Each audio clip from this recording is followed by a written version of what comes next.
पतीचं किंवा त्यांच्या वडिलांचं नाव त्यामध्ये KYC केलं जावं, मात्र आता त्यामध्ये अनेक अडचणी येतात. हे साधारणपणे रोज 4 ते 5 लाख महिलांचं KYCची प्रक्रिया ही साईटवर पूर्ण होत आहे. साधारणपणे 1 कोटीपेक्षा जास्ती महिला आज बऱ्यापैकी त्यांचं KYCची प्रक्रिया झालेली आहे.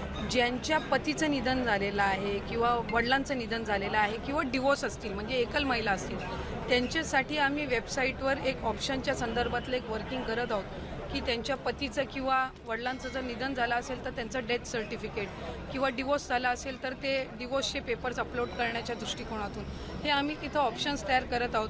त्यासाठी वेबसाईटमध्ये ज्या काही त्या पेजवर ज्या काही बदल करण्याची गरज आहे त्याची प्रक्रिया ही आम्ही सुरू करत आहोत. त्यामुळे साधारणपणे ज्या सर्व पात्र महिला आहेत त्या लाभापासून वंचित राहता कामा नये या दृष्टिकोनातून आम्ही काम करत आहोत. नाही, अशा 18 नोव्हेंबरपर्यंत साधारणपणे KYCची प्रक्रिया आहे. त्याच्यामध्ये पण जो मधल्या कालावधीमध्ये पाऊस झाला किंवा मराठवाडा आणि पश्चिम महाराष्ट्र, काही कोकणाच्या परिसरामध्ये, उत्तर महाराष्ट्रामध्ये जी अतिवृष्टी झाली, या संबंध परिस्थितीमध्ये कायकांचे कागदपत्र त्यांना गमवावे लागले म्हणजे त्या पुराच्या परिस्थितीमध्ये.